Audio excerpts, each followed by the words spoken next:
Badlands. Explain those Badlands. That's a hell of a name.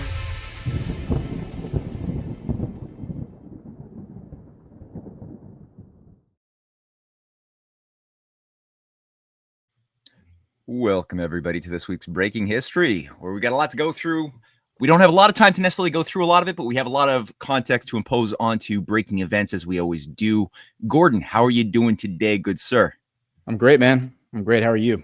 I'm okay. Just trying to keep my mind on the cutting edge of world events, and it's always a challenge.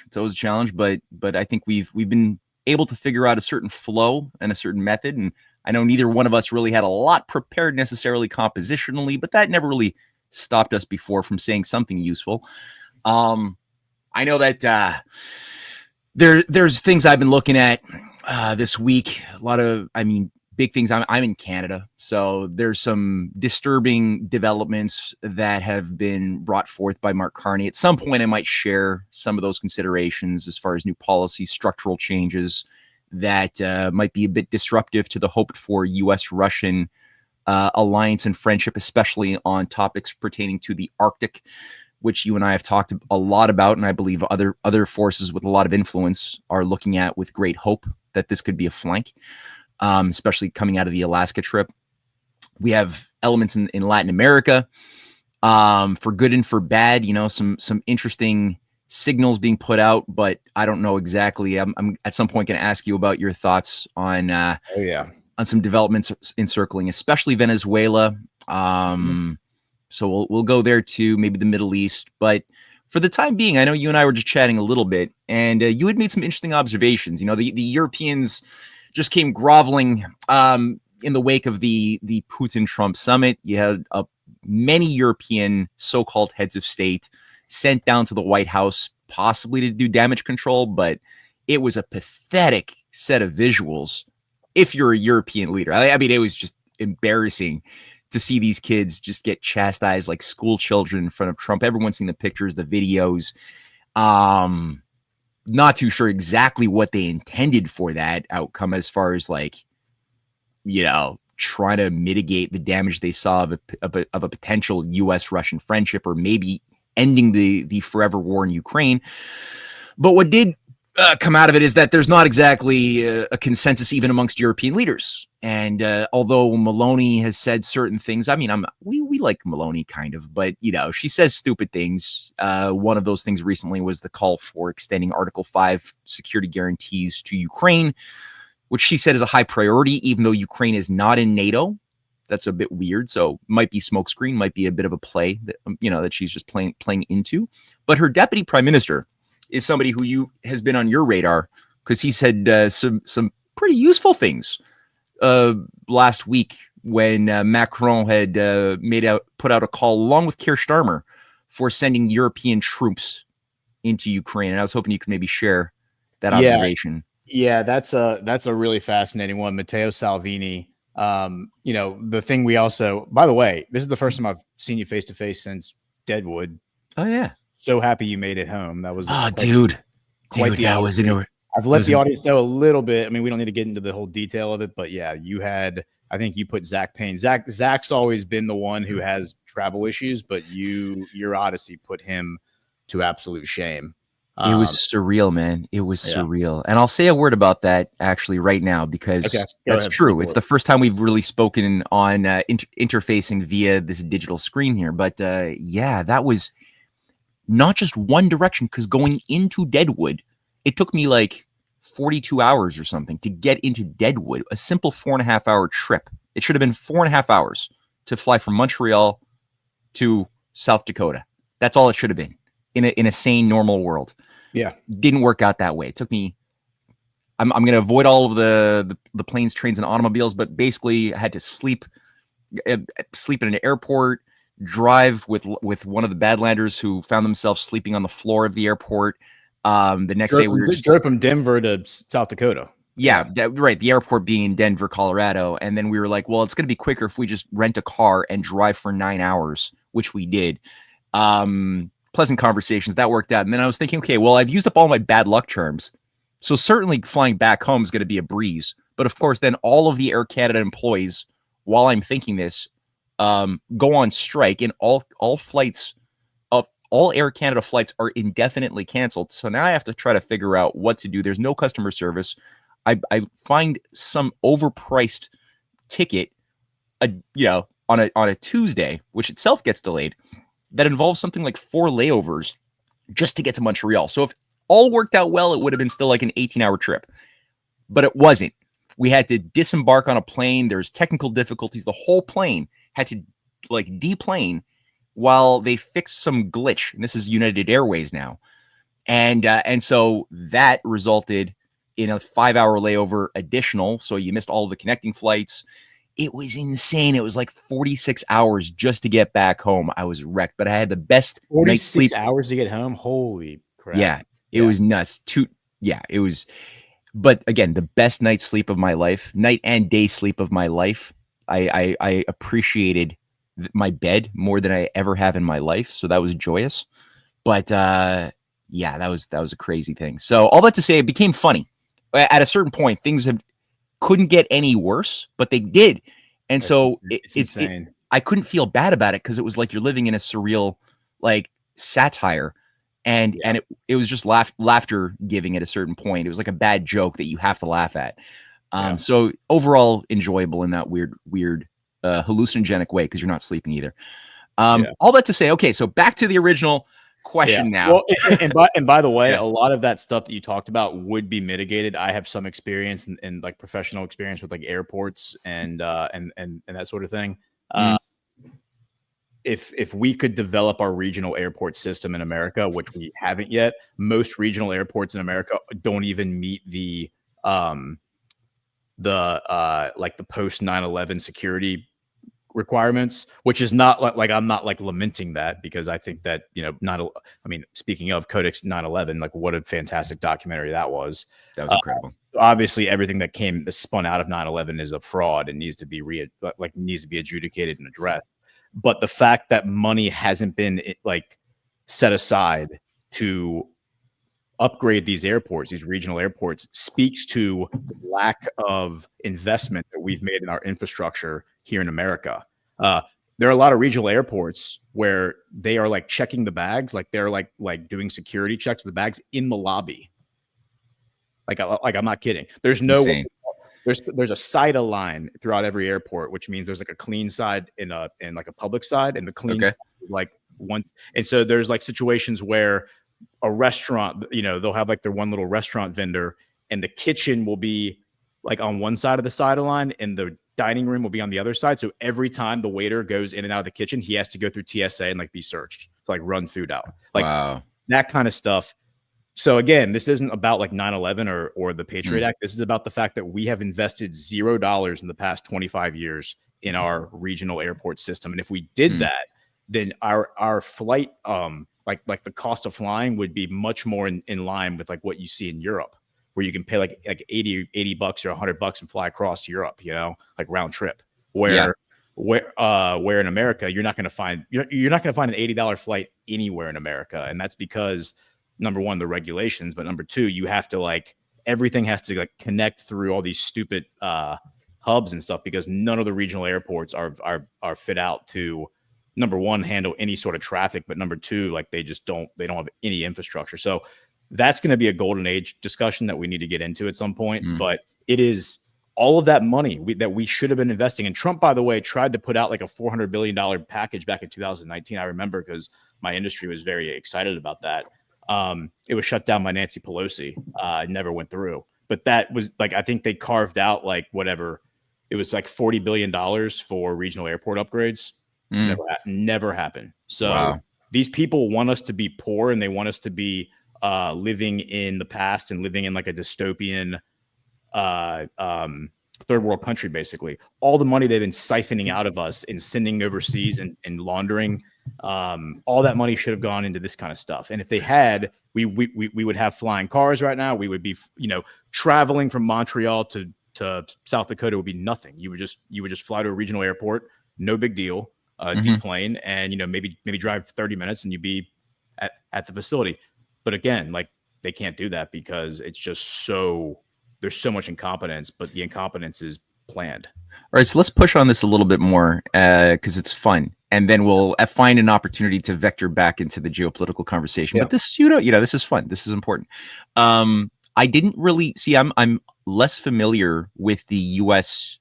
Management of air traffic and just general airports, like the whole airport service system in terms of how each state deals with it, how it relates to the federal.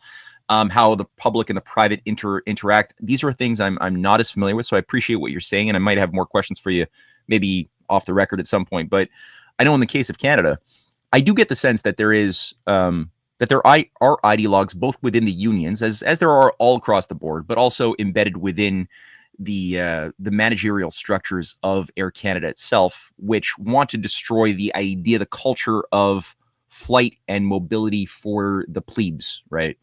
And it used to be, like, I know it was privatized back in 2003. Air Canada, which was one of the most like functional, affordable systems in the world. Like people would just go to it was so viable that you could just go in the 70s and the 80s, even into the early 90s. You could go to the airport and just buy your ticket there on site. Buy your ticket at the plane. Like apparently you would just drive right up to the runway and it's like getting on a bus. You just buy the ticket from the stewardess, walk on the plane and sit down. Yeah, pretty much. And there were many more jumbo jets in service. So they provided more capacity than they would need in general, because you always want to like over prepare rather than under prepare. Many of these things, especially after the privatization, they were like, well, everybody became obsessed with profit margins and extracting whatever you can out of the silkworms. Like the farmers extract silk out of the silkworms. That's how they saw humans, and that's how they saw their business. So they started like decommissioning the bigger jumbo jets, the bigger planes, to have smaller, tiny little planes that they would then overbook. So some people would get screwed because they would oversell their tickets, right, with tiny little uncomfortable planes. And they began to shut down a lot of the advantages and services that they were providing to their own employees, especially the flight attendants and all of the people who make it happen. And I was shocked, even in traveling, especially to the US. And I had a lot of time to talk to other flight attendants, to talk to other people working for United Airways, American Airways, a lot of the American services. And they were all telling me the same thing. Like the Air Canada employees they're getting so shafted. Nobody is treated like this. It's barely minimum wage, which it was never the case. They used to get paid well. It was like there were a lot of benefits. Now they're getting paid minimum wage. They stopped getting paid for all of the work that they do before the plane starts moving. So they only start getting paid the second the plane begins moving. So the 2 or whatever hours where the flight attendants are like working, they're actually working on the ground. They're not getting paid. It's free labor. And they stop getting paid when the plane stops moving. And even if they have other things that they need to do. So it's quite astounding how bad it is. And on top of that, it seems like a lot of the private investors of 2003 that took over control of this former national air flight service, one of the biggest ones was HSBC, the Hongsheng Bank of Commerce. Yep. Which loves to have that type of infrastructure in place where they could have, their own control of the planes going to and from like Asia and elsewhere to bring in all sorts of God knows what. We know that HSBC was found guilty for drug money laundering for decades. They are a drug bank after all. A big part of the narcotics, but other things too, right? As far as black operations are concerned, need to have private, kind of like what you had with the CIA, private Air America flight services back in the Cold War days that were useful to just be able to transport cocaine, heroin, other things from Laos, Cambodia, Vietnam, Thailand into the United States.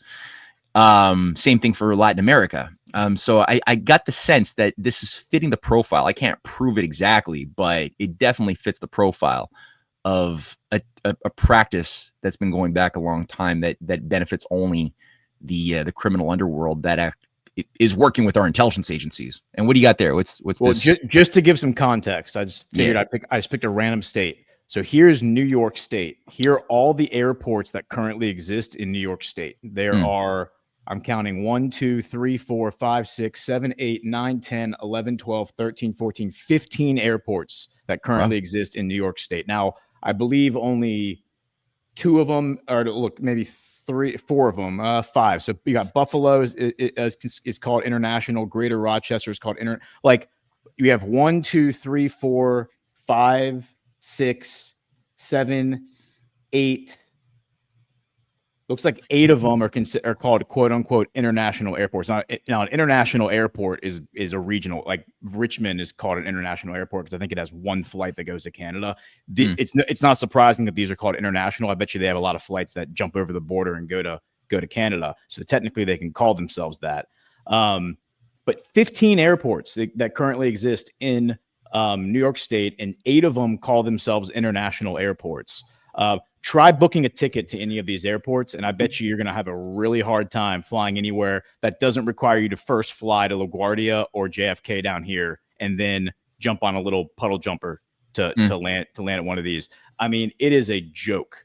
Now, granted, you have to like upgrade the runway to land larger planes, like those kind of considerations, but I bet you a lot of these airports you're seeing on your screen are what are called general aviation airports, meaning they don't run commercial flights. The international ones probably do, but like a general aviation airport is one that doesn't necessarily run commercial flights and is really more of like private, like people who just want to go fly Cessna, like they want to go get their pilot's license, or people or companies or individuals who have a hangar there that keep their private jet there. But I mean, think about that. I mean, if you took like New York as an example and you just extrapolated that, let's just say on average there's 15 airports in every state in the country. That is what? I think that's something like 700. What is that? 750 airports. Someone check my math there, but I think that's. Is that right? My math skills suck. I'm not. Yeah. I didn't even put my mind to the problem. 15 times 50, I think, is 750. Right. 750 airports in the country. Let's just say that you use it as the metric. Yeah. I mean, it should be much easier to fly across the country and much cheaper than it is right now. That's my point. The point that I'm making. Yeah. And the fact is that all the money that the public works project money that might make sense. And by the way, airports are not just like funded by tax dollars. I mean, the FAA absolutely is the one who decides which airports get money, and there's a lot of politics involved in that. But there's also a private partnership because you have the airlines, you have vendors, you have private interests that want the airports there, like industries, that sort of thing. But again, none of that money has been invested, and when it does get invested, it goes to these super airports like LaGuardia or JFK. Try flying into JFK. JFK is a joke. Last time I flew in there and I had to change flights, I had to get in a taxi cab, leave the airport, drive around the city, come back to the airport, go back through security again to get on the second leg of my trip. What? Oh yeah. It's again, like it's laugh out loud funny what we have done to ourselves. And I don't understand how this happened. I mean, this is obviously just a series of unfortunate missteps and events that have probably been guided to some extent. But the point is that, this is the stuff that we should be focusing on fixing in the golden age. And for whatever reason, we're distracted by shiny objects. Some of them are worth pursuing, some less so. The Republicans want us talking about 2026, like the midterm elections. The Republicans want us talking about who's going to run for president in 2028 right now. And it's like, we have a lot of problems that we have to solve in this country. Number one being state capture. Number one being who is it that actually controls the federal government? That needs to be run down and fully adjudicated, and people need to go to prison, if not, face more severe charges. Don't talk to me about an election that's happening in 3.5 years. Like, I don't want to hear about it.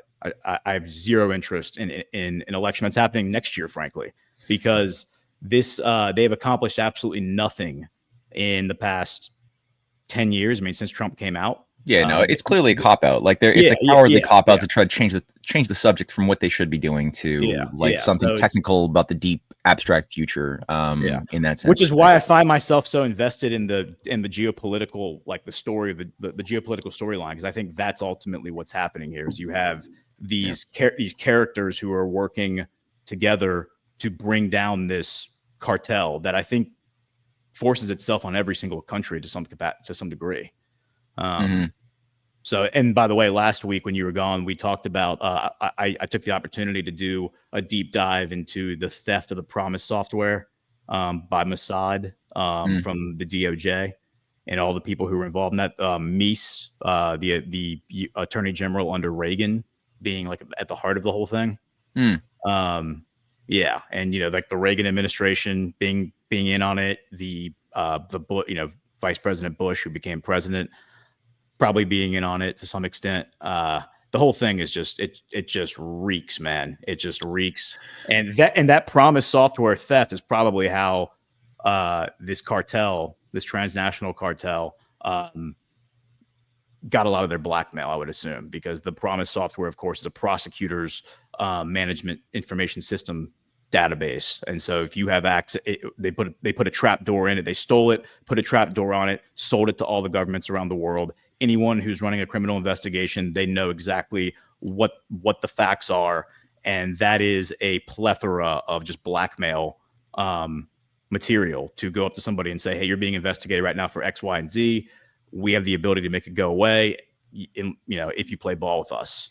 On that note, I know that Benjamin Netanyahu, I just watched a video where he talked about, he celebrated Israel's role as the underappreciated but most influential member of the Five Eyes, which he said Israel is the sixth eye. And we've all kind of known that for a long time, as far as this. Yeah, for sure. Yeah. Like, they got unit, whatever. That? He said that. I could upload the video after and play it. He literally came out and yeah, let me actually just pull it up and while I'm talking, I'll surprisingly, I haven't really been following Israel that much the past week. I've been following like every other geopolitical storyline aside from Israel. For myself, I get a little exhaustion a bit, so I do need to take some time to pull back a bit. Don't we all? Yeah, even I get fatigued from following Israel day to day, because it's like there's just so much to track with that. I can imagine, man, because it won't let me upload the video. It says that we've got too much content already uploaded. That's okay. But yeah, he basically came out celebrating this fact. And I think it was, Unit 7400 was the name of the Israeli sort of, cryptography signals unit that's been an integral part of this global dragnet of surveillance. But I was wondering if you knew, like, at what point did Israel get sort of brought in? Even on their Wikipedia page, it's acknowledged that Israel is a part of the Five Eyes. Do you know, like, when the integration under the GCHQ, the MI6 operation, was when did that happen? Was it in the 80s under this Promise software shenanigan period, or was it even earlier? That's something we should definitely run down. I mean, it seems to me from everything I've read that there's always been this intimate relationship, right? There's always been an intimate relationship. And in the 40s, when they were after World War II, when they were trying to do the UN partition plan, which was to formally create Israel out of Palestine, none of the military leaders, these would be like the veterans, the heroes of World War II, none of them supported it. They all said this is wrong. They sympathized with the Arabs. They said that, this is everything that we just fought against in Europe and in Asia. Like, this is imperialism. We're not doing this. But all the politicians in D.C. were bought off. And so even Truman, I think, pushed back on it and said he wasn't going to support it. And then, according to the biography written by, I think it was his butler, envelope of poison was sent to his daughter's house, and then his daughter, I think, also wrote an autobiography, and she said the same thing like years later. And basically, his daughter received an envelope of poison and didn't die, but that was enough of a threat that he capitulated. And then they made him, of course, go on television with this map of Palestine and explain to the American people, what was happening. And I think he even threw some comments in there like, they're not going to do it themselves, so we're going to do it for them. Which seemed a little like a backhanded comment, but it was definitely like a humiliation ritual, I think, on Truman to make him do it. That's my read, at least. And then, of course, he signed the National Security Act of 1947, which is what created the CIA. And the rest is history. So, all that's to say is like that year seems to be extremely significant. I mean, 1913, I think, is the year that they screwed up the money supply. To G Money's point, I see G's floating around in here. He says, fix the money, fix the world. And yeah, I mean, 1913 is a very significant milestone in human history. But 1947, I think, is really the year that I think, I guess that was the year that I think America in a lot of ways became subservient to the intelligence, like this intelligence apparatus. 1963, I think, is when it just became formal. I think that's when it became like a formal, like, all right, like JFK tried to stand up and do the right thing, and they showed the entire world, here's what happens when you stand up and try to do the right thing. And when you stand up to us, here's what we're going to do to you.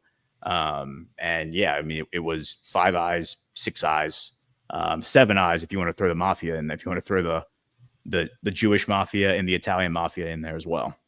Right. Yeah. Yeah. That's absolutely important. Well, I was thinking about that a little bit because you're right. That was a serious breaking point, that 1946-47 period where you had the US UK signals agreement that established the foundation for the Five Eyes happening on the same day that you have the launching by Churchill of the Iron Curtain and the reorganization of the world under this new idea of making our former allies of World War II our new enemies, and our former enemies becoming our allies. So all of a sudden the Japanese and the Germans became our best friends, and we started like recuperating all of their Nazi and Japanese fascist killer apparatus and giving them new sweet gigs working for the CIA and NATO.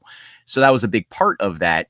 And the abandonment of the dream of a world without empire based upon a harmony of civilizational interests working for big projects to benefit their kids. Like that idea was scrapped as like a naive utopian idea of FDR and his allies, who were all like just purged. FDR was probably killed.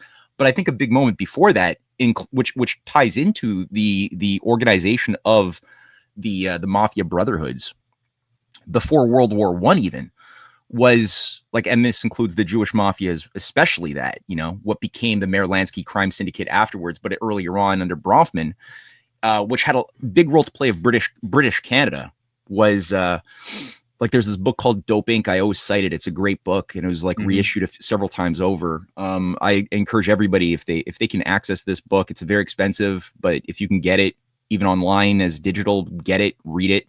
First published in 1978, but it goes through the sort of the technique used to create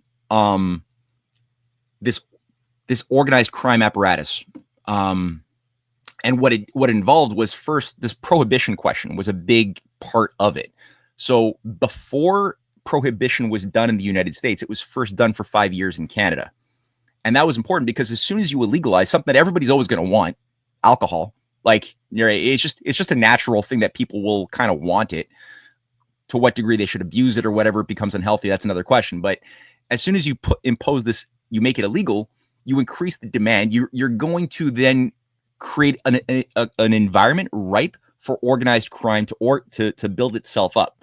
Right. And systems of graft will create a black market to exploit naturally. That can be exploited. Yeah, exactly. So, but this is before the U.S. prohibition. It was already done in Canada. And this is where the Bronfmans became the place to go. They had early control of all of the distilleries, the black market sector, and they built up a system of graft with members of law enforcement. The political class became increasingly part of, like, they became assets of organized crime, and they interfaced with the early Italian crime families too. It was all part of this thing, and it seemed innocent enough. You could see how somebody would rationalize, well, it's just to, defend a few speakeasies in my district. It's not the worst thing ever. I'll take the money and I'll look the other way. And it seems easy and simple, but before you know it, you now have compromising. You've taken bribes, right? You can get fired for these things. Now you got shit that can be held over your head as things get darker and darker, right? Leverage. As now, yeah, and it goes its lawful path of sin to the point that you have much more of a program of like Mad Max logic or Alpha Warriors try to come in. And I'm not talking about our friend Alpha Warrior, but I'm talking about the mentality of like Mad Max, the alpha dog of the pack that will destroy all of the beta dogs by every means take a necessary. system and exploit it by pushing it to its logical Yeah, end, yeah, exactly. right? Yeah, And now yeah, now you have those who have been patronized, the ones who will really be successful, the ones who have been selected by the patrician class that runs the intelligence agencies to be protected, and they will then rise as the Bronfmans, who became, like, Samuel Bronfman was knighted as a knight of the Order of Bath, one of the most powerful secret societies that's overseen by the monarchy of England. That was what he was made into. So, I mean, that's not an easy thing to do. And then his kids, Edgar and Charles Bronfman, become the founder. You know, what Charles Bronfman in the 60s, 70s, 80s, he becomes, like, you know, a privy counselor of Her Majesty. He's later on, you know, these are the groups that run Brascan, the thing that becomes Brookfield, that's tied to the whole Epstein operation that Mark Carney is overseeing later on, that we've talked about in a previous episode. So you got this, you know, intelligence agency thing that later is clearly grafted onto Israeli intelligence as part of what they'd always been doing. Are you referring to the mega group? The mega group interfaces with this, yes. Okay. Yeah, Maxwell. Yeah, it actually might be worth educating everyone as to what the mega group is, because I think this is pretty relevant to. Hold on, let me pull up my mind map. Yeah. This is pretty relevant actually to current events because it involves Les Wexner and Charles Bronfman. And so let me pull up. Wait, well, you pull that up. Let me do this. Let me read the ad. I forgot to read today's opening ad. Please do that. Yeah. All right, cool. All right, MyPillow. Here we are. A large retail store just canceled a huge order, leaving MyPillow with a ton of extra MyPillows. But do you know what? Their losses and your gain. MyPillow is offering the classic collection for wholesale prices. Only $19.98 for a standard MyPillow, but it gets even better. For a limited time, they are going to offer their entire classic collection at wholesale prices.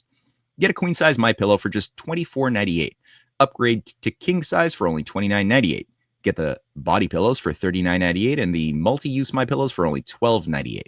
So go to mypillow.com and use promo code Badlands or call 1-800-795-5154 to take advantage of wholesale pricing and receive $100 in free digital gifts when your order is $75 or more. That's right. Get the standard MyPillow for only $19.98. Go to mypillow.com or call 1-800-795-5154 and use promo code Badlands to get the standard MyPillow for only $19.98. All right. Thank you, Mike Lindell. All right. So, yeah, go for it, man. Okay. Yeah. So the mega group, I guess formerly called the Study Group, was an informal group of influential Jewish entrepreneurs founded in 1991 by Les Wexner and Charles Bronfman as the Study Group. The group met twice yearly for philanthropic reasons, Jewish seminars. Like that was like the formal reasons that they were meeting. The official reasons, it is said to have had up to 50 members, including Hollywood director Steven Spielberg. Wexner led the group with Bronfman. It inspired several philanthropic initiatives, such as the Partnership for Excellence in Jewish Education, Birthright Israel, and support for the renewal of Hillel International. The group became known to a wider public through the Wall Street Journal report in May of 1998.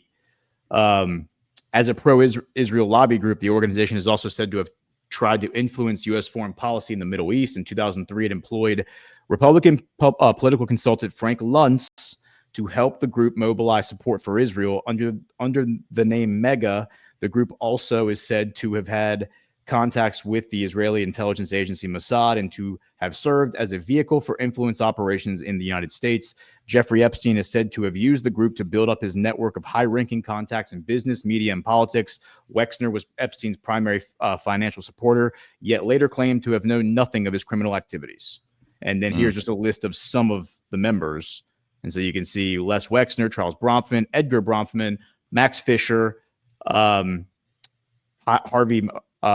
Meyerhoff, Steven Spielberg, Lester Crown. I mean, there are some names Michael you're going to recognize, and a lot of names Steinhardt. a lot of names you're probably not going to recognize unless you've gone down some of these rabbit holes. Mm-hmm. But the point is that this isn't like a conspiracy theory. This is like they were out in the open to some extent doing this, and the purpose is that to advance the interests of Israel, which for a very long time we've been conditioned to believe that this is all a noble pursuit. right? It's a noble Mhm. pursuit to advance the interests of Israel, even at the cost of U.S. interest and U.S. taxpayer. But I mean, you look at this list, you look at like just that 3 paragraphs right there, and there's a lot there that you can extract from that. I mean, Frank Luntz being involved in this group, 2003. Who's Frank Luntz? Frank Luntz is let me pull him up for you. You may not recognize the name. Everyone in the audience, I think, probably, if you don't recognize who Frank Luntz is, and you're an American, you should know who this guy is, just because he's such a shill. But it's this guy. Like this is the guy who goes in like Fox News for years, has gone on Fox News and talked about polling and trying to convince the Republican voter why Republicans keep losing elections or why they have to vote a certain way. I mean, this guy, I think, is very much at the heart, as far as I can tell, of the election integrity apparatus, or the election disintegrity apparatus, right? And he's also was, by the way, roommates with what's his name? What's that former Speaker of the House? Who was the Speaker of the House in 2022? Someone in the chat will tell me. McCarthy, Kevin McCarthy. Yeah, Kevin McCarthy's this guy and Kevin McCarthy are like roommates in DC. Very strange. Grown men living together as roommates in an apartment. Very strange. Yeah. But yeah, Frank Luntz, creepy dude. And then so like here's a Wall Street Journal article about this group from 1998, and like openly talking about it. So this is not like internet conspiracy theory. They're openly bragging about this in 1998 in a Wall Street Journal article. And it's in the first paragraph, when movie mogul Steven Spielberg, Seagram chairman Edgar Bronfman Sr., and former hedge fund manager Michael Steinhardt met at Mr. Steinhardt's Manhattan apartment last month, the main topic was neither films nor high finance, but considerably more complex than either, being Jewish. Mm-hmm. So, it's quite astounding, right? And this thing, to see that its influence is so expansive, and yet it's relatively young too. I think it was only founded officially in 1991. Yeah. So Yep. Yeah. So it existed under other incarnations, but the amount of support it gave under the guise of charitable organizations, of which thousands grew up like subsidiary, it's the Soros style of providing like philanthropic charitable front groups to be conduits for a nefarious agency that is more difficult to see if you have shell companies and just nice brands on the front to move a bad idea forward under a different label.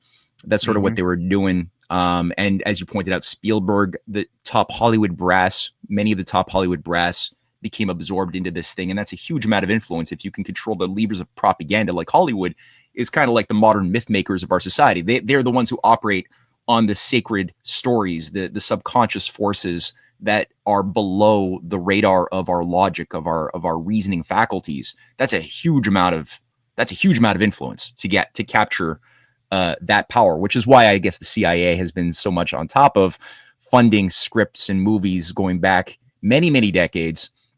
And I would say even to the earliest days. I'm talking about here. We're talking World War I period, because that was the era when you had, right. So I'll wrap that up and I'll tie it in, because Aleister Crowley was one of the earliest. He was on the cutting edge in 1916, 1917 during World War I, when Hollywood wasn't even a thing yet. But the idea, again, New York was sort of the filmmaking capital at that point. It's a brand new medium. But the power of this new technology was recognized by the good and the bad alike.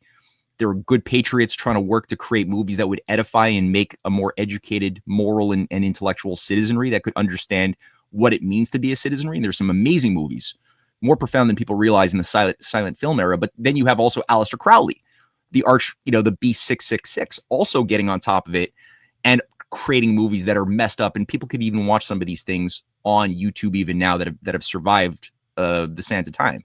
But all that to say, so to finish what I was getting at, once this organized crime thing was built up in Canada, then prohibition was lifted in Canada at the same breath that prohibition was imposed into the United States.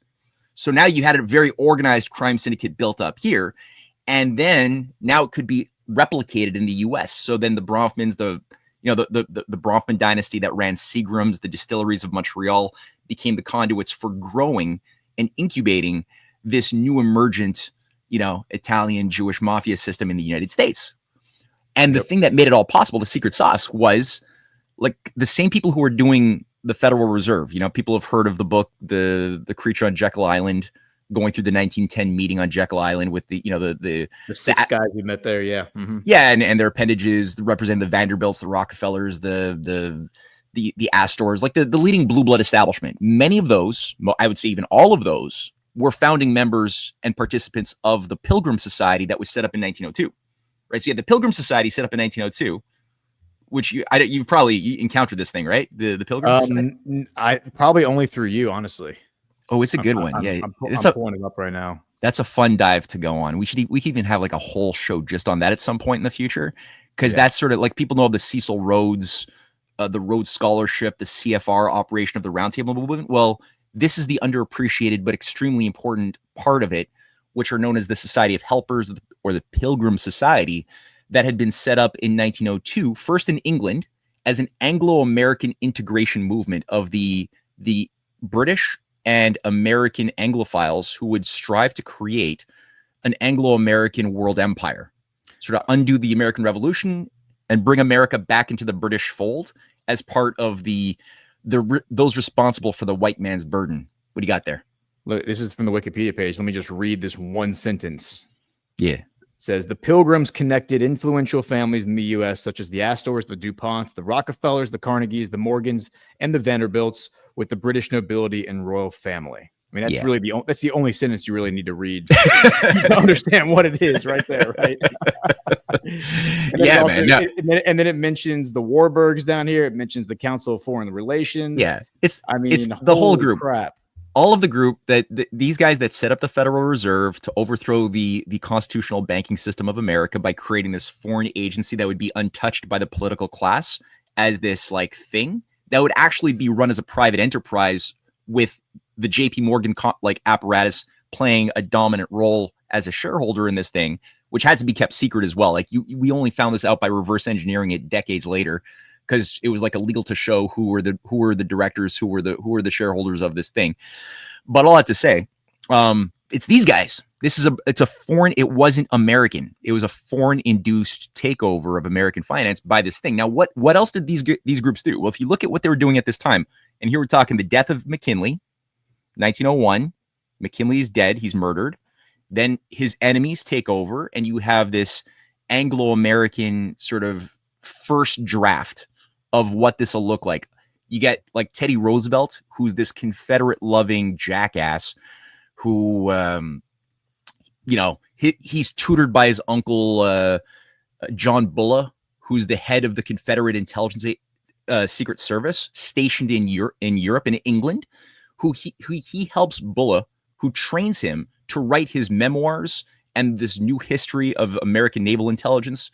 So he's trained by this grouping. He then creates the Roosevelt corollary to the Monroe Doctrine, which all of a sudden takes this very good, noble idea of the Monroe Doctrine, which is what McKinley died fighting to defend, which is keep out imperial institutions from all of the Americas. Just make sure empire does not contaminate the Americas.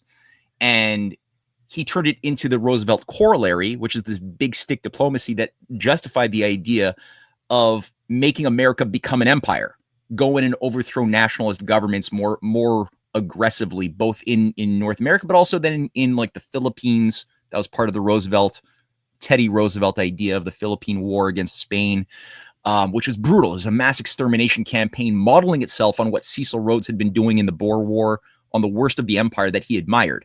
And then he had this special friendship with King, Edward VII, the sociopathic Templar king of the Grand Master of World Freemasonry that he had a special friendship with. And they had all these like posters celebrating their union of Anglo-Saxon, governments to reharness to take control of the world, basically. He brought in eugenics. He brought in Albert Pike, created the statue there in Washington to celebrate the murder of McKinley and the restoration of the Confederate ethos.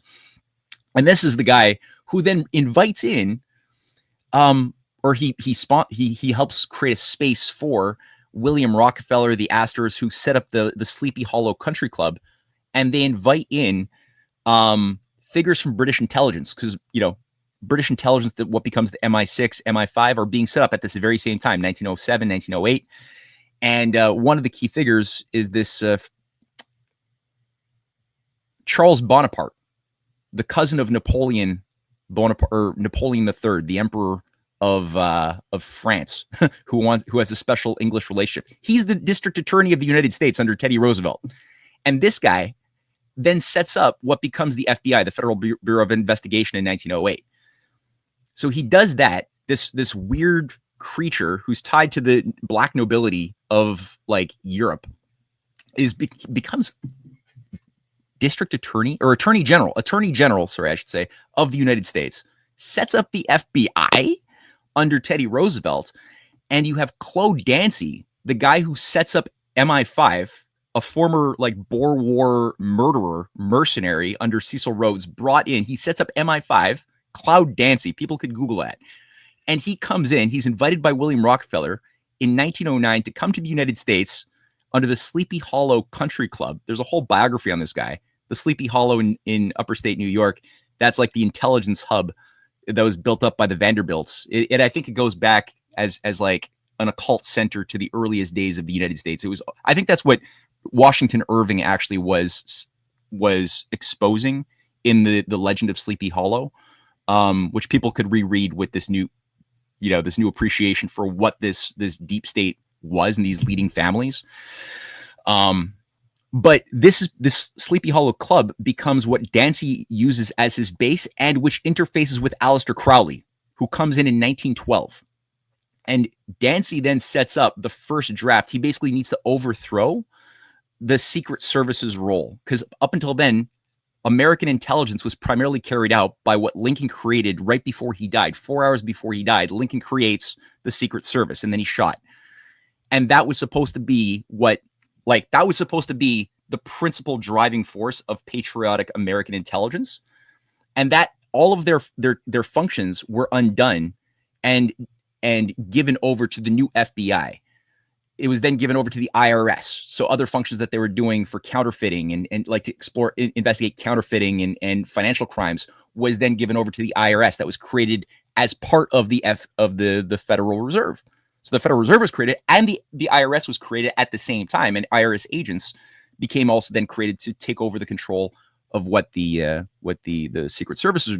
Also, Claude Dancy has because all of these guys are part of the Pilgrim Society, right, who are hosting him. He's the deputy head of MI6 and MI5.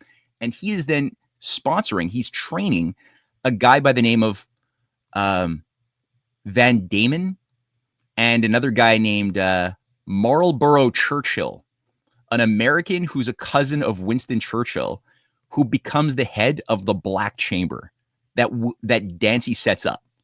It's a signals encryption agency that's embedded within the U.S. military.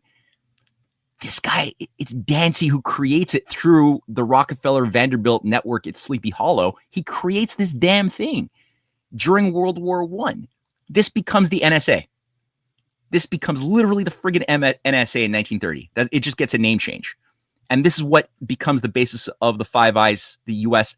branch of the Five Eyes, when Churchill comes in and signs the UK-USA signals agreement in 1947 with Truman, who's kind of like playing the role of a weaker version of a Teddy Roosevelt, maybe a little bit more regretful of what he's overseeing.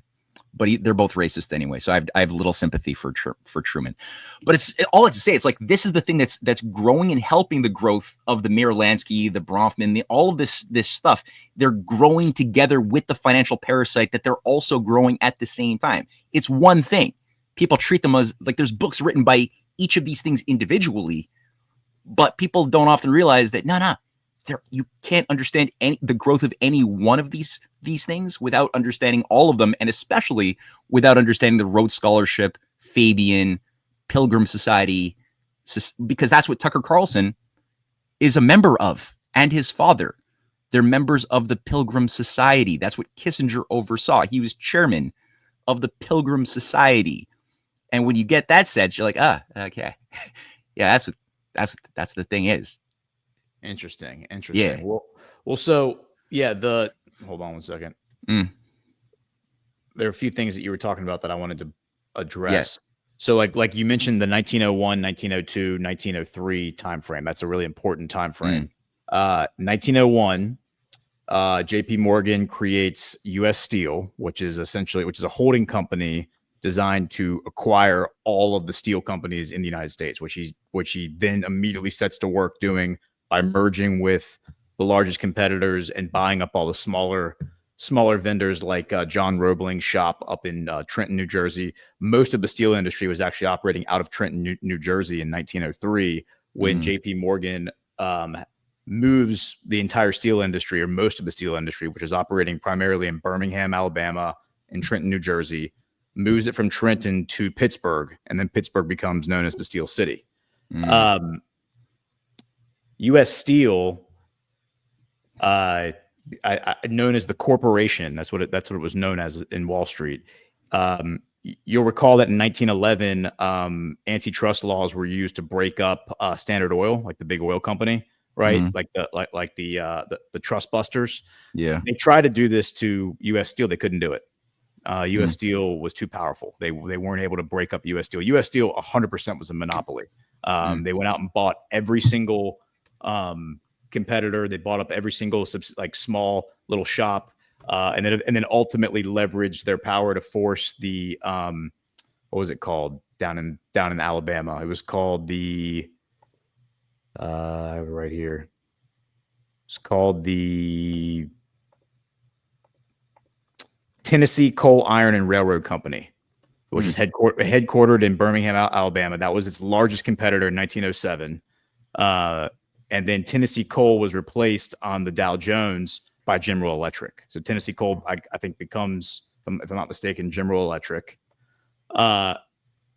All this is the reason I bring up U.S. Steel. U.S. Steel, that was a very, very big deal when all this happened.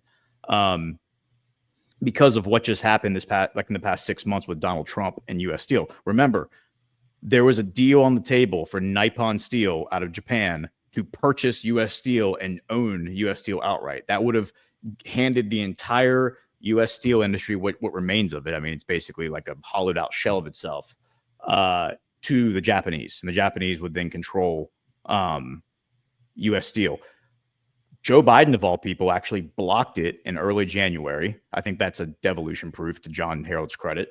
Blocks the deal, which allows Donald Trump to come in when he's sworn into office and negotiate what he wants to negotiate, because they were supposed to basically just buy it clean out and just own it outright. And Donald Trump exercises what is known as the Committee on Foreign Investment in the United States. So the Committee on Foreign Investment in the United States is an interagency committee that reviews the national security implications of foreign investments in the U.S. It was created and established in 1975 by, of all people, Gerald Ford. Might be one of the only things that he contributed that ultimately became something good. It probably wasn't something good at the time. Under Executive Order 11858, pursuant to Section 721 of the Defense Production Act. And the reason it was created was, again, this is like very poetic, concerns about Japanese investment in the 1980s. So because of like the Japanese like buying everything up, they created this thing in 1975, and it was then expanded by the Exxon-Florio Amendment in 1988, which gave the president the power to block foreign deals after a Committee on Foreign Investment in the U.S. review, which is what Biden did back in January. He blocks it and puts it on pause.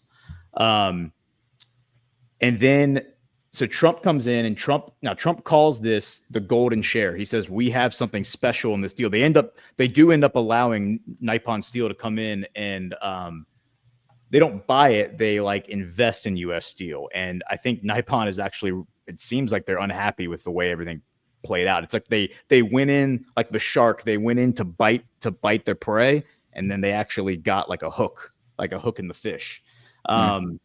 Because Trump describes it as the golden share in U.S. Steel. And he says it gives him extraordinary control. There's an NPR interview right here with a woman named Sarah Barrell Dansman, who's a political economist at Indiana University. She is a case officer, or was a case officer at this CFI US, and she understands like how it works. And she's explaining that like the president has all this veto power. I think this article actually provides a better breakdown of what powers it says. It says Nippon can't close any factories. They can't cut salaries without Trump's approval. And the U.S. government is now allowed to appoint whoever they want to Nippon's board. So like, it's almost like Nippon went in to buy U.S. Steel, and then U.S. Steel ends up in a lot of ways taking over Nippon because of this like clause that it seems to me was put in under Ford in 1988. That would have been, Reagan Bush. So oddly enough, it's like this thing that was created when some pretty nefarious people were in office, Bush and Ford. It actually Trump ends up using it against these people. And now I think this is what's going to save the steel industry, is this like golden share, as Trump calls it. And now you have articles about Nippon Steel, which is right here. Hold on. Gordon, keep it going. I just have a package that just came to the door. I have to get that, but I'll keep it going. Yeah. So Nippon Steel, this is from August 1st. So, about 3 or 4 weeks ago, warns of annual loss due to charges related to the U.S. Steel acquisition. It revises its forecast to 40 billion yen loss from a 200 billion yen profit. So initially they were forecasting a 200 billion yen profit for 2025, and they have now adjusted it to a 40 billion, which is $266 million loss for 2025. And the reason is because they have to invest all this money to upgrade all these steel plants across the U.S. It says, let me see. We aim for U.S. Steel's contribution to reach 250 billion yen soon, but where was it? I had it pulled up on one of these tabs. That they were forced to invest.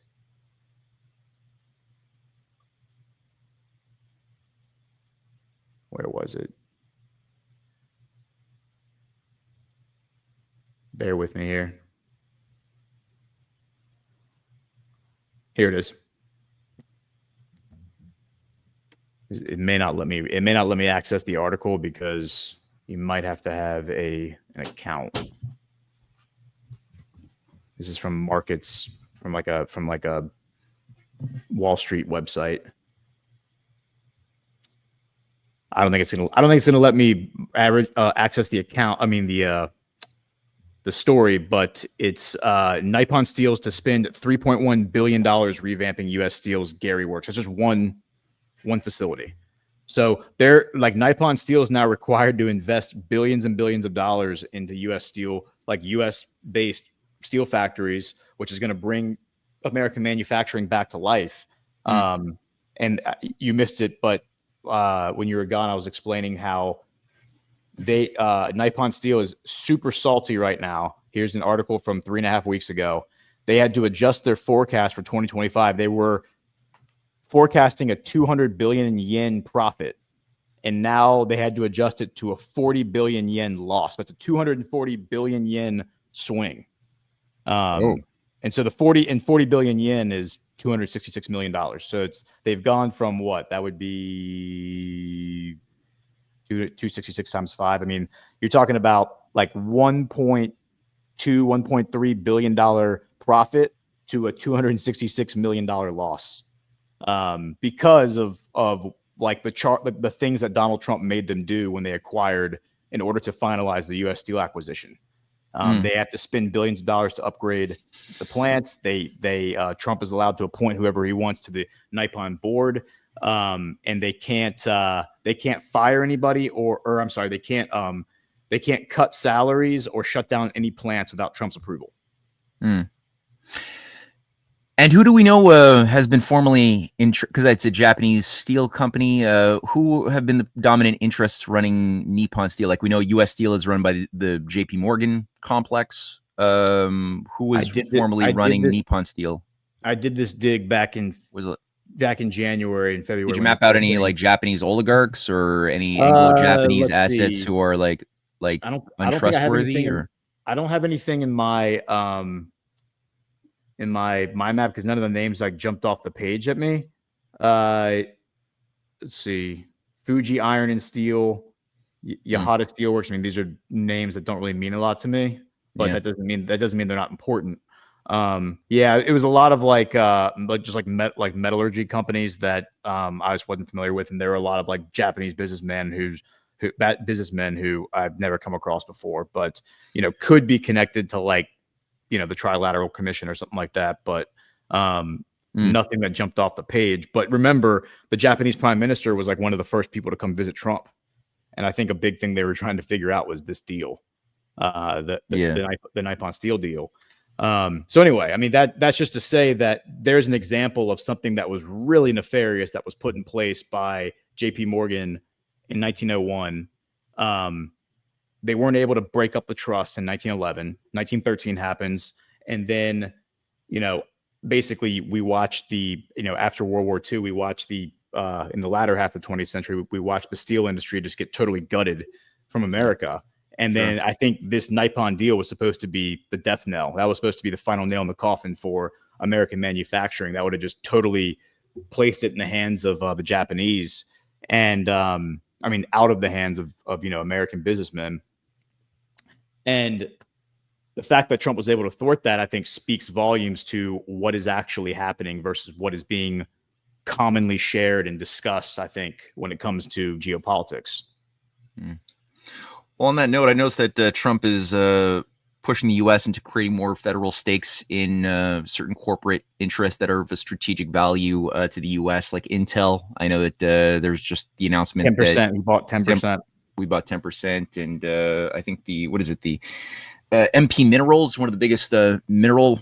I don't know if it's a cartel so much as a company, but they've got I think the U.S. now has a 40% stake in that. What do you think of the motion of? I mean, I know a lot of like detractors are saying this is like a communist move. That there's so what do you say, or what's your thought on the motion of the U.S. towards taking a more vested interest financially in these private companies? And this is where I think like a lot of the education system, I think, has failed a lot of people in the U.S. Because it's easy to look at a move like this in a vacuum and be like, oh yeah, like the U.S. government is now going to take an interest in private corporations. Like that is totally a socialist communist ideal. I thought we were against this stuff, guys.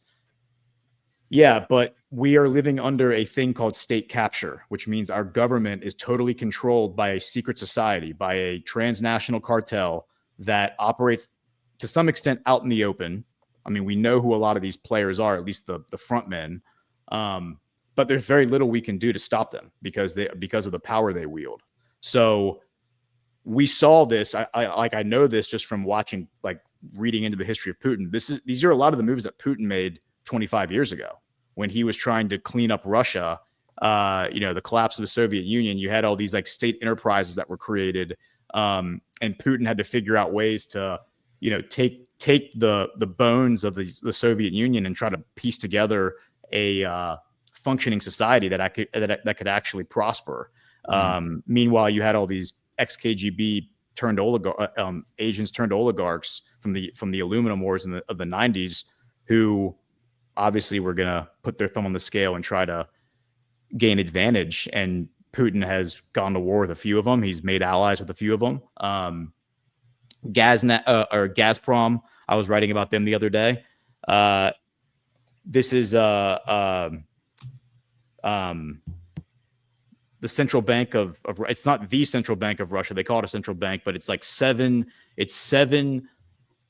basically money printers. It's like 7 printers / mint, 2 mints, 2 printers, 2 print houses, and like a print shop, I think is what it's called, and then a research and development, like fiscal research and development lab that makes up this Gazprom thing. And they're now printing money for the Syrian government. They're printing money for a number of these countries that I would say are, some of them seem like they're involved in the sovereign alliance. So, like those are examples of ways that, like Rosneft, like that can take us into the Matteo Salvini. Let's do that. Let's use that Salvini. as the lunge into it, because that's So, that's how we started, and we never quite pulled on that thread. So let's see where that goes. Okay, go ahead. Okay. Well, for those who don't, for those who have forgotten, I began today's show with a, "Hey Gordon, we were just talking about a little bit before the show about an hour ago." About an hour ago. Something you had observed about the deputy prime minister of Italy, who took a shot at Macron when Macron was calling for sending European troops along with Keir Starmer into Ukraine to fight the Russians. And he said something to the effect that, "Why don't you put on a helmet and a bulletproof vest and go there yourself?" And it was a nice little jab. But this guy caught your radar, and you looked a little bit more into his background a bit. So why don't you say a word about this interesting figure? For sure. Before I go there, it's just worth mentioning that this is now the lead story, like everywhere right now, is Trump said this morning to prosecute Soros. And the reason he said is that the support of violent protests and much more all throughout the United States of America. So there you go. They have the president of the United States now openly calling to prosecute Soros, which is, by the way, like a Putin. That's right out of the Putin playbook, because Soros is one of the first people Putin went after when he came into power in 2000. Yes. And by 2003, the Open Societies Foundation was out of Moscow and out of Russia. And then it became the poster child for Putin to pass legislation over the following 12 years to say these sort of NGOs are not allowed to function in Russia because they are subversive and they engage in regime change operations. And that's now what Trump is accusing Soros of doing. And let me just add one thing to that, that the Putin approach to banning Soros and the Open Society outfit was using the model that was pioneered by China from 1989 onward, which was the first country in the world to officially crack down on Soros, prosecute all of the Soros assets, who had set up these open society foundations in China that oversaw the thing you and I had talked about already, this color revolution that had failed, one of the few color revolutions that had failed. And so China banned Soros back in 1989. He was never allowed to come back in or set up anything. His assets either had to go and leave through the Hong Kong triads and get set up in New York and England and Vancouver, where they became sort of part of this anti-China CIA MI6 operation outside of the borders of China, or they went underground. They went to jail. Kind of like a lot of the oligarchs then who were traitors, a lot went to jail, or they got sanctuary in England and set up this Moscow on the Thames in England, where they became, used to fund white revolutions against Putin and stuff over the years afterwards. But that's something that people often overlook. So I just wanted to tie that in there. And to see that Trump is actually walking the same sort of path is of an interesting thing on this front. Oh, yeah. And this is like what Burning Bright has been talking about for years. Like, he's walking the same path that China has walked, that Putin has walked, and Xi has walked. And that, I think, speaks a lot to the sovereign alliance theory. Okay, so Matteo Salvini is a Italian politician who, if you were following politics during Trump's first term, this is a name that you're going to recognize, because he was, before Giorgia Meloni, who's the current prime minister of Italy, there was Matteo Salvini. So Matteo Salvini was he's a populist Italian politician who in the 2010s was trying to set up, populist, like a populist political party, spent years trying to do it, did a couple, they all kind of failed or fell apart. They didn't quite get the momentum they needed. And then suddenly in 2018, Trump's in office and he creates this new, so the story that I'm showing you here is he's the guy, like you said, who is, mocking Macron because Macron wants to prolong the war in Ukraine. And he's now calling for Macron to leave office because he's saying 80% of France's population doesn't like him and he should just go ahead and resign. Now, background on this guy, as I was saying, 2018, he is running for the prime minister of Italy. He's a populist. He's very much like a Trumpian candidate, to the extent that he actually, here's his Wikipedia, he actually just completely adopted the branding of, and I remember like tracking this in real time. Here is his 2018 like branding for the prime minister, Salvini Premier, and that is a carbon copy of the Trump 2016 MAGA branding, and he did that proudly. Like he did that because he was aligning himself with Trump and what Trump was accomplishing. Now, what really caught my eye as I was just like brushing up on this guy yesterday, as well, when I was writing the news brief article, was this, because we had our friend Alex Craner on here months ago, who writes for Zero Hedge, and he had mentioned, he had speculated that Banca Intesa, a bank in Italy, which is the largest bank in Italy now, as I understand it, might be involved in the, the family behind it, or the families behind it, the banking families behind it, might be involved in a white hat operation to save the world. That was like his assertion. Not really speaking to the Sovereign Alliance or anything. That was just his own deduction that he had come to. Banca Intesa apparently is highly invested in, according to Craner, SpaceX, Tesla. He mentioned this massive Tesla facility and showroom in the Italian countryside near their headquarters. And so it says right here, on February 22nd, 2019, the Italian magazine L'Espresso published an investigation revealing a €3 million funding scheme. Now, this is in reference to what they're talking about, is the creation of this political party that Salvini creates in 2018 to run for prime minister. And it says, this Italian magazine publishes an investigation revealing a €3 million funding scheme for this political party, paid for by Kremlin-linked entities and disguised as a diesel sale. The scheme involved the Russian state-owned oil company Rosneft selling $3 million worth of diesel to an Italian company. Allegedly, the money was to be transferred from Rosneft to the League, which is the political party, through a Russian subsidy of the Italian bank Banca Intesa, in which League's federal council member Andrea Machetti is a board member. The money was supposed to fund the coming European election campaign. Italian authorities are currently investigating the matter. So, I guess it's officially still under investigation. But the other part of the Banca Intesa thread, so basically what they're saying there is they're saying that Putin was funding this guy, Matteo Salvini, through, like, it sounds like I would say, though, look, on this stuff, I'm noticing that, because I'm on the same Wikipedia page as you, though, and I don't know if this is like a Russiagate style thing where they're making claims that are not proven. Oh, for sure. Yeah.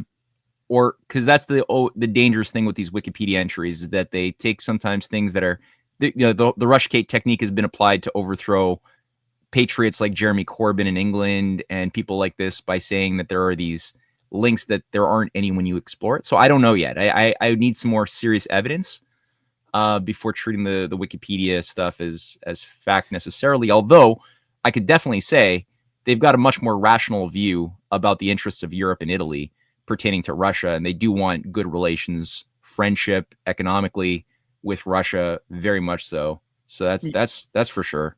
Yeah, and just to be clear, like, we are not accusing Banca Intesa of doing anything wrong. Like, that's not what we're accusing them of.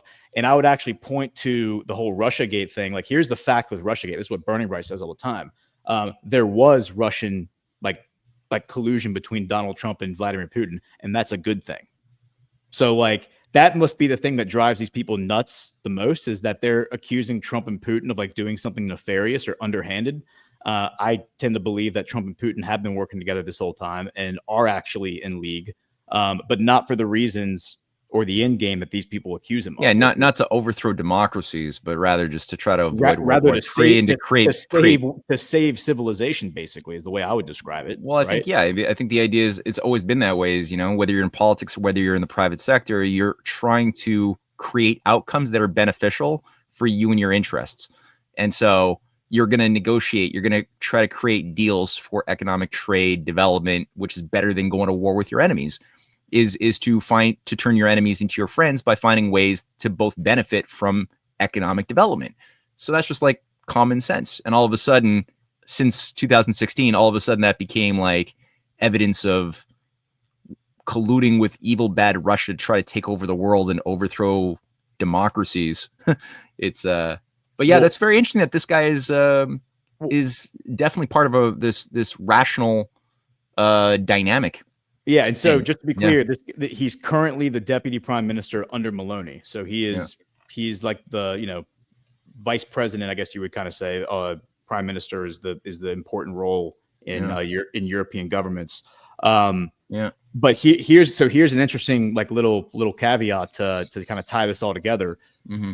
Everything that the Wikipedia entry says is repeated right here. That the inquiry follows an investigation by L'Espresso magazine, which alleged that there is an arrangement by Russian representatives close to Vladimir Putin's government to sell 3 million tons of diesel fuel to an Italian oil company, and that's what then the money was going to be given to these guys. And then it says right here, Milan's chief prosecutor, Francesco Greco, told ANSA news agency, quote, "We are carrying out investigations to understand if there are crimes or not." So even if these allegations are true, have they actually committed a crime? That's the real question. Now, if you go back to the original reporting, because that article I think was from July of 2019. Here's the original report from February 2019, where this is like reporting on the L'Espresso article. You scroll down to the bottom, it says right here, last June, so that'll be June 2018, Salvini reacted angrily to a suggestion by billionaire financier George Soros that the League was receiving money from the Kremlin. I have never received a lira, a euro, or a ruble from Russia, Salvini said, which ostensibly it sounds like that's true. It sounds like that like a sale was made to an Italian oil company, and then the Italian oil company purportedly maybe gave the money to this guy. I have no problem if Vladimir Putin was sending money this guy's way to help him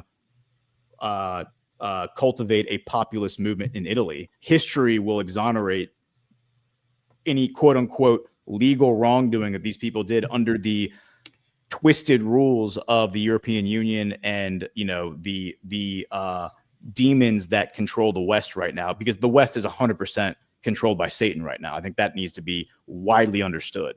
That the people who stand up and present themselves as the quote unquote good guys are actually demons that are in service of Satan. Yes. Yeah, I mean, it sounds for the uninitiated ear a little extreme, but yeah, this is the direct way to say it. I don't know how else to say it. I mean, these people are some of the worst humans that ever lived. I would say. No, I know. The stuff they've been involved in, and the stuff that they've pledged themselves to is pure evil. So I have no. That's why I have no interest in like negotiating with them when it comes to the 2026 midterms or the 2028 Republican candidate. It's like Republican Party has been the tip of the spear of trying to keep Donald Trump out of office. Like, I have no interest in negotiating with the Republican Party. And then, watching Brad Zerbo's Codex 9/11 film, we know what the Republican Party did on 9/11. The Republican Party, the leadership of the Republican Party conspired to murder Americans in order to drag us into a forever war in the Middle East that we're still now dealing with. So I have no sympathy or empathy when it comes to the Republican Party or the powers that be that control the United States. Yeah, my God. No, it's and for those watching who have not yet watched Brad Zerbo's Codex 9/11, it's a masterpiece. It's a work of art, and I've seen hundreds of films, of documentaries, of podcasts since 2004 when I began this obsession with 9/11. I've seen so many, and I did not think that there was anything new that I could learn on the topic. And then I saw Brad Zerbo's film at GART in South Dakota, and my mind was actually blown many times over. And I couldn't encourage more people. I mean, I'm sure if people are watching this right now, they've probably already watched it, but share it and share it again, share it some more, and get that thing out there. It's really, really vital that people consume and take in the lines of investigation that he puts out that are just so bloody rigorous and comprehensive. It's yeah. Sorry, I saw that you raised your finger. Well, it's not enough for people in this community to watch that film. That film is I describe it as a narrative weapon of mass destruction, because I think it is perfectly tailored. I think Brad did such a good job with it, because he restrained himself from going down a lot of the rabbit holes that I would be inclined to go down, that others would be inclined to go down, because you get into a lot more into like the speculation. You get a lot more into, trying to deduce who was behind this whole thing. He focuses just on what he can basically demonstrate right in the here and now, based on what was being reported that day, what was being, the things leading up to the event, the things happening right after the event. I think he did a really good job to make it quote unquote normie friendly. So you should be sharing that with every person who is not into this stuff, who is not thinking the way that we're thinking, because that film, we had a number of people in the room in Deadwood who didn't believe, like who didn't align with us when it came to 9/11. They accepted the official narrative to some extent. They accepted the official narrative that it was, Muslim terrorists from a foreign country, like that kind of thing. Right. They didn't buy into like it was an inside job. They now 100% buy into it was an inside. Like Ash's husband totally changed him after that. He was totally changed. He was like, holy crap. Like it was an inside job. Yeah, it was an inside job. And that is the weapon. Like that's the moment of like the mushroom cloud, is when disrupting that official narrative that it was an actual inside job. Who was actually behind it and animating the whole thing is a separate question, a separate investigation that needs to be adjudicated. But what Brad proves definitively is that it was an inside job, that people at the highest levels of the U.S. government conspired to murder Americans that day. They had foreknowledge of it. They were involved in it. There were plans about it. And that changes everything, because now the Republican Party has to address that. They're like, I don't want to hear about a midterm election in 2026. I want to hear, why were you, who in your party was complicit? Who knew what, when, and who needs to go to jail for the rest of their life? Who needs to be tried for treason? Who needs to be tried for murdering millions or thousands of Americans, millions of people in the Middle East? Who needs to be tried for war crimes? That's what we need to be, the conversation that we need to be having. Not, who's going to be the candidate in 2028. No. You'll be lucky, Republican Party, if you even exist as an entity in 2028. That's the conversation. And we have to assert our authority, if basically as a population, where we can't allow these people to shame us into remaining silent. And that's why that documentary, it does all the talking for us. Just share it with all the people and people will stop and think, well, I shouldn't be listening to these people anymore. I shouldn't be listening to what Mitch McConnell says. Like, who cares what Mitch McConnell and Fox News was the one shoving 9/11 down my throat. Yeah. Fox News was complicit in the scheme. Yeah. So, absolutely, yeah. No, and I it's such a service to humanity what Brad was able to pull off over years of work and research, and your points are very well taken. My concern, as well as people know, is that I see the same sort of techniques that were applied to get us to go and acquiesce to the idea of supporting this war against Arab countries that had nothing to do with that event, that had everything to do with these Satanists that had infiltrated our governments and had murdered our own people. But the same kind of like psychological prompts, hypnotic inductions, and techniques of trickery of the mind are I just see a replication of those things being used now specifically against China. And that's what my big like concern right now is it seems negligible for many people, but the idea of making China the arch nemesis and evil behind all of America's problems, that's something that a lot of, especially conservative minded people, are getting like sort of enwrapped in. And I'm just putting that out there as like a thing to just be aware and have your sentinels on guard that the same thing is being done. And if there is going to be another inside job that is unleashed at any moment in the coming weeks or months ahead, of which there's a high danger, especially at the time of systemic breakdown, when the enemy is weakened and afraid and angry and has run out of options, one thing that the oligarchy has always done is they've knocked over the chessboard and they've just ushered in chaos to try to like bring in some form of imposed order out of the chaos after they've like kicked everything into scrambles. And the way that they always do it is they create some mass casualty event. They blame a convenient boogeyman. They get everybody to like go on the rampage, lose their minds. And what comes out of it is always worse than what we had going into the thing. So that's just something there. But I'd say, look, we went through a lot today. This was a pretty off the cuff, fun presentation. And I don't know if what I'm going to do is gear up to play the second ad that I forgot to do of Rise Attire. Do that. And maybe what you can do is think about how whether or not there's any comments or questions or anything from the audience or the boosts, and we could taper it out. Yep. All right. Let's do that. Rise Attire time. Howdy, Badlanders. Looking for something new to grab from your friends at Badlands Media and Rise Attire? Summertime is here. We got you covered. All new tank tops for men and women, featuring new iterations of the Devolution design in black, red, white, and even blue and green digital camo. Sick. We got them for Psywar and Clown World too. How about these bad boys? Psywar, Clown World, and Devolution beach towels to help you spark up a conversation with your new best friend or future spouse at the pool. And by popular demand, we've got all new athletic women's leggings that'll have you red-pilling all the ladies in your Pilates class, whether they like it or not. Too bad. This is Badlands, baby, and we're strapped. Get some and support the new media parallel economy as much as fucking possible at badlandsmedia.tv/rise. Pretty funny ad. He's got to gear up. We need a new autumn ad though. Summer's tapering out, so gears need to be shifted on that soon.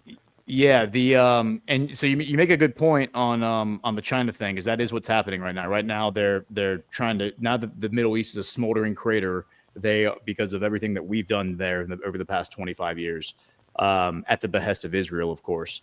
They're now trying to shift our focus, the neocons, the Trotskyite Bolsheviks, the communists who run the Republican Party are now trying to shift our focus to China and saying we need to go to war with China, and all of your sons and daughters need to go die in a meaningless war against China so that they can stay in power and become super rich like they did from the Middle East. There are people in the truth movement, by the way, who claim to have authorities, like they claim to have contacts in the intelligence community. I'm not going to name names, but people have been coming into my chats and my comments and saying, you should go check out what this person's saying, because they're saying the opposite of what you're saying. I spent the first hour of my Geopolitics show yesterday digging in to like the South Korea thing. Because I think that, the North Korea, South Korea is a proxy conflict for the China-US would-be conflict, right? And we've spent a lot of time over the past year talking about the poop balloon psyop and all the things that happened between Kim Jong-un and President Yoon in South Korea. President Yoon has been thrown in prison. He's facing treason charges. He imposed martial law, tried to start a war with North Korea, which failed spectacularly. And then this President Lee Jae-myung was, I think I'm saying his name right, was elected in June, and everyone across the entire spectrum, including like in the truth movement, were lamenting the fact that this guy got elected, because they were like, he's a communist, he's pro-Russia, he's pro-China, he's going to betray us, he's going to side with the Chinese, he's going to side with the Russians. This is the worst thing that's ever happened. So President Lee comes to the White House on Monday, and everyone's expecting it to be like even Lee's own people were saying, like, they were worried that it was going to be a Zelensky moment where, JD Vance and Trump team up on him. Didn't happen. Instead, we actually got this moment, and this is worth playing. I'm just going to play the last 30 seconds of this clip. 그래서 전 세계가 인정하는 정말 세계사적인 평화의 메이커로서의 역할을 꼭 해주시기를 기대합니다. And I would like to mention that the only remaining divided nation in the world is the Korean Peninsula. And I would like to ask for your role in establishing peace on the Korean Peninsula. So I look forward to your meeting with Chairman Kim Jong-un and construction of a Trump Tower in North Korea and playing golf at that place. 아마 기다리고 있을 것 같습니다. 기다리고 있을 것 같습니다. So I believe he will be waiting for you.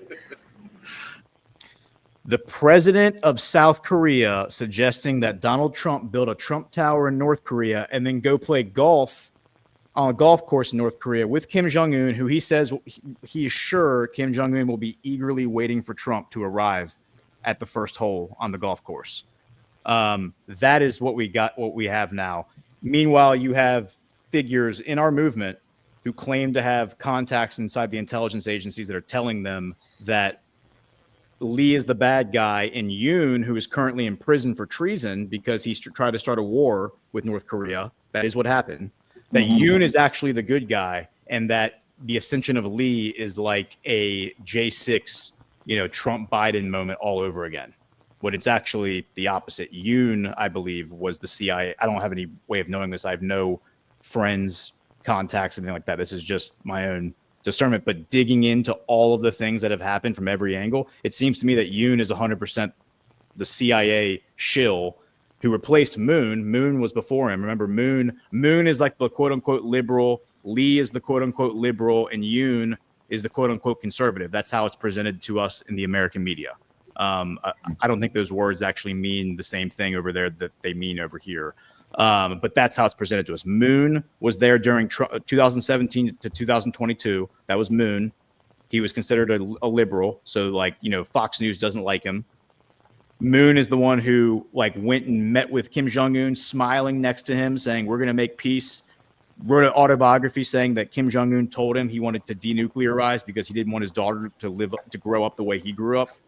And that Kim Jong-un is actually a really good person and that we should all learn to trust Kim Jong-un. That's what Moon said.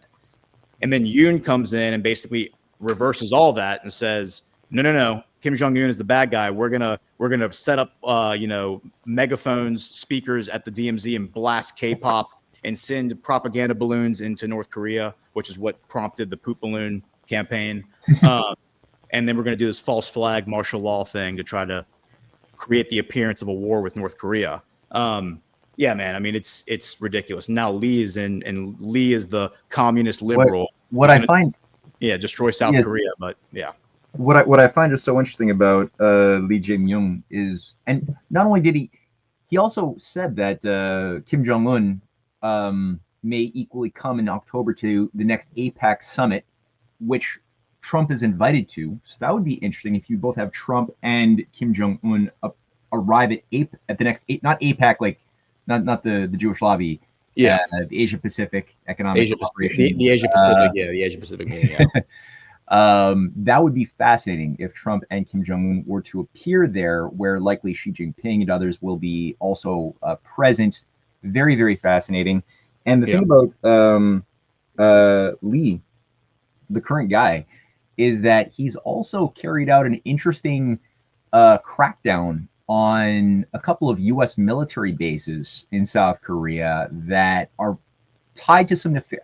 There's a lot of smoke, and there's not a lot of transparency about what exactly it is. However, we know that the U.S. military bases in South Korea have been used for very, very nefarious purposes.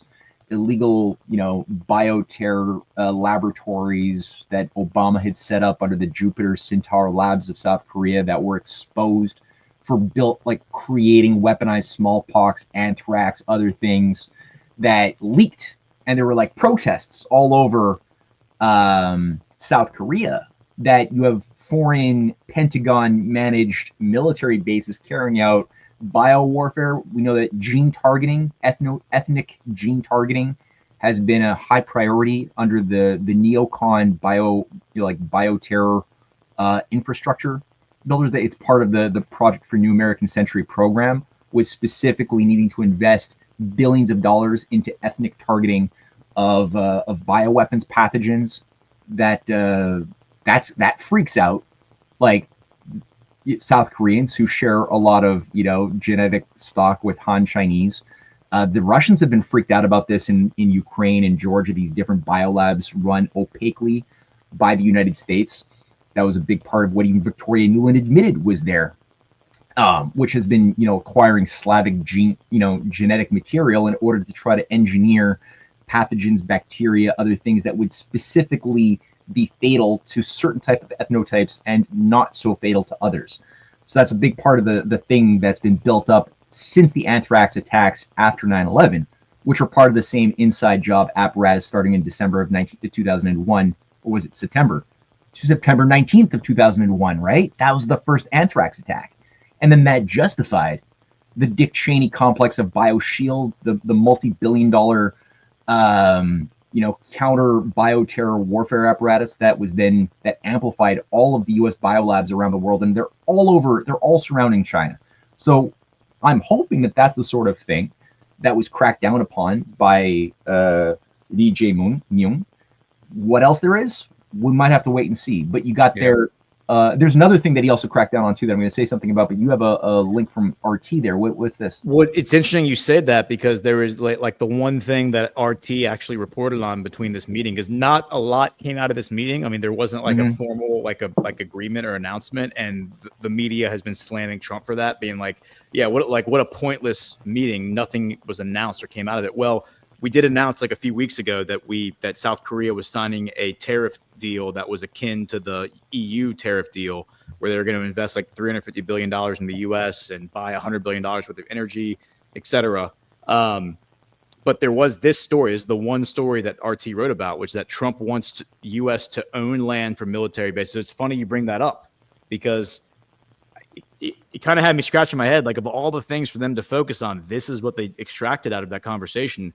Trump saying that he'd like to see the U.S. be given ownership of the land as opposed to like signing a long-term lease. And, whether that actually ends up coming to fruition or not, the focus is now on U.S. military bases in South Korea. So that's really interesting, because I didn't even know that President Lee had been cracking down on U.S. military bases there. Well, yeah, the one specific one was the Osan military base,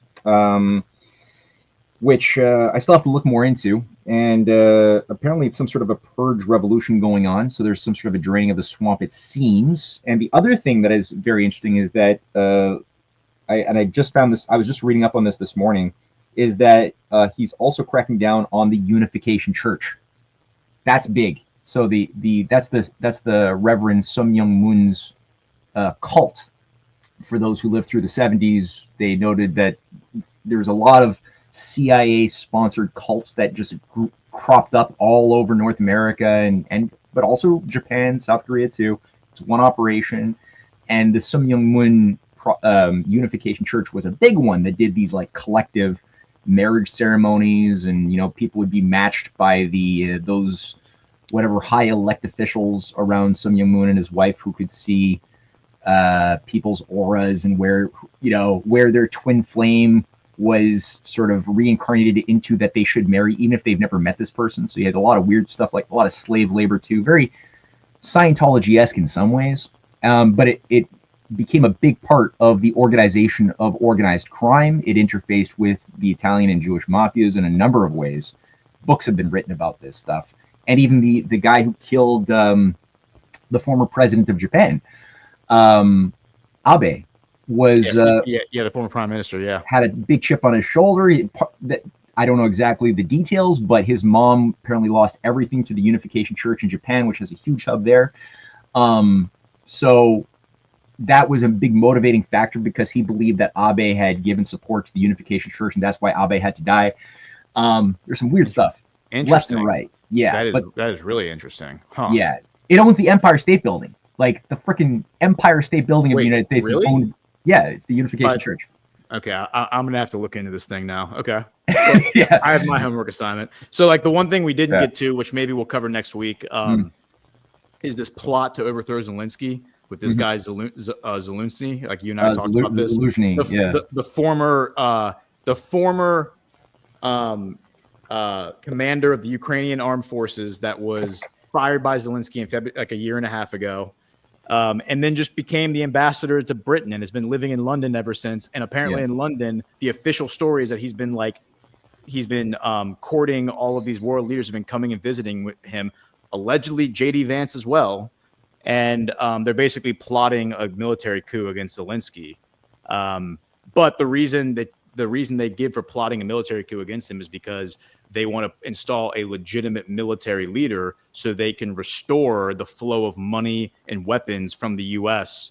to Ukraine, because we don't give them money and weapons anymore. We sell weapons to NATO, and then NATO gives them the weapons, and that's bankrupting NATO. So in order to restore that direct pipeline from the U.S. to Ukraine, they want to install like a legitimate military leader who will give confidence that they have a chance of winning this thing. JD Vance might be involved in it. I don't know. Like JD Vance's name is being thrown around as somebody who's meeting with this guy. may or may not be true. I don't know. I don't know. But there are U.S. officials who are attending, meetings at.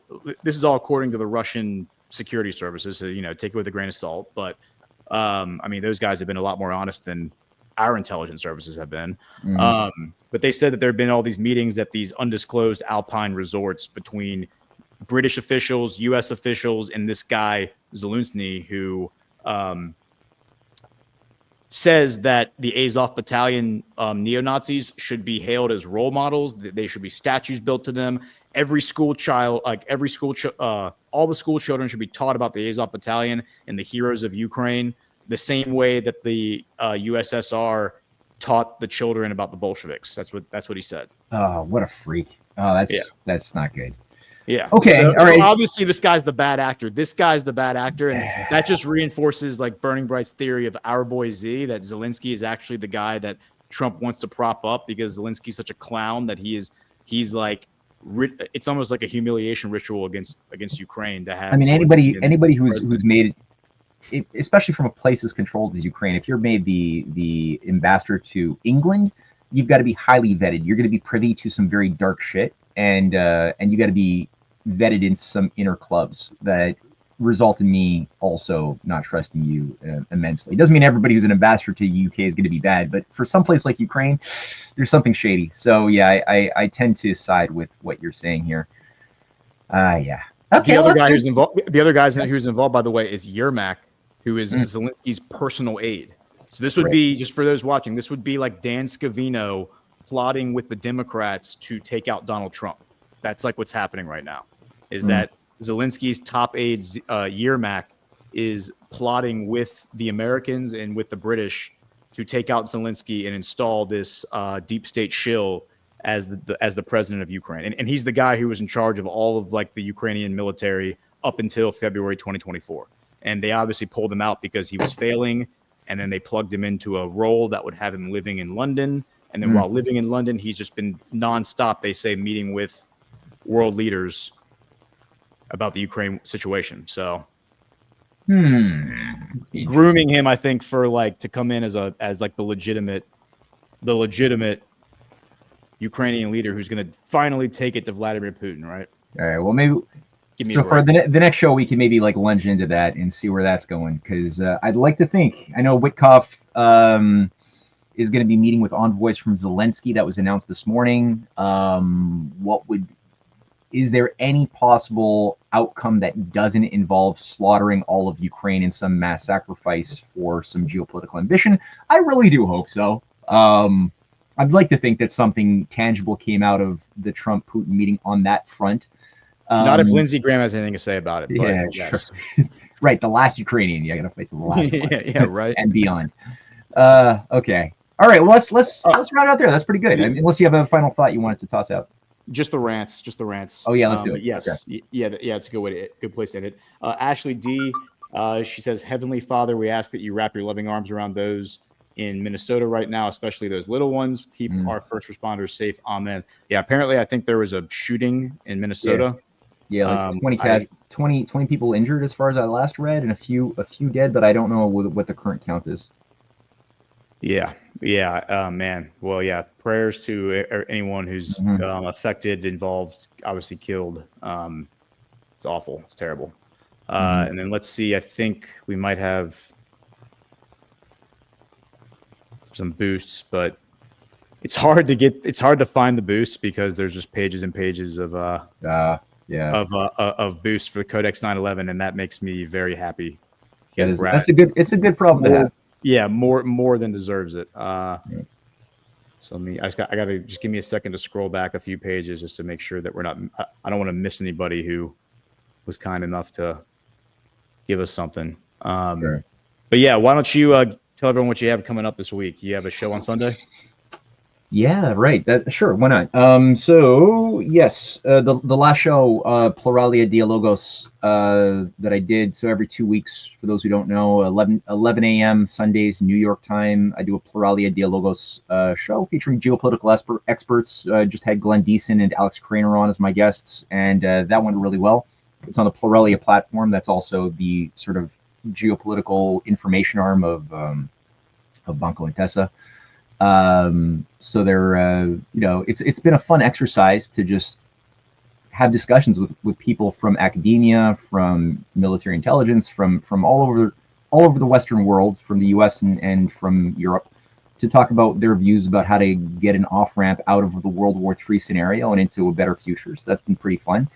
The other thing is that I'm going to be having, Cynthia and I are going to be going to Toronto. That's actually one thing. So anybody who's listening right now who happens to be in or around Toronto, Ontario, September 6th and 7th, we're going to be screening our Hidden Hand Behind UFO film, episode 4, Roswell and the Birth of a New Legend, where we expose the intelligence agencies, the black magicians who have been organizing and incubating this new world religion, utilizing as the backbone of their entire story from 1947 onward, the story of crashed UFOs that have been interfacing with governments, and that are now preparing us for the big disclosure that's coming on soon. And there will be more of this coming on fast, but I got to say, it isn't what you're being told. It is tied to the Rockefeller Foundation, Lawrence Rockefeller specifically, and a bunch of Satanists that have infiltrated our military, going back to even before the Vietnam War, who have been playing a key role. Also, we tie in the murderers of JFK into the big UFO disclosure operatives from the 60s onward. Many key players are going to be outlined. So that's going to be in the middle of the Toronto Film Festival, the International Film Festival. We have a whole cinema that it's going to be aired. And we're selling tickets, so people go to my Substack. It's actually right there under my name, Matthew Ehret. There's matthewehret.substack.com. Go there, you'll see the featured image or post is selling tickets on Eventbrite. It's only $10 a ticket. We got a space for 30 VIP tickets for a little 1-hour pre-event show, or not a show, just a sort of cocktail period at the lobby of the cinema. That's also available on the Eventbrite. The next day, Cynthia, myself, and our friend David Goslin are going to be doing another symposium at an event just east of Toronto. It's a little drive away in Pickering, Claremont.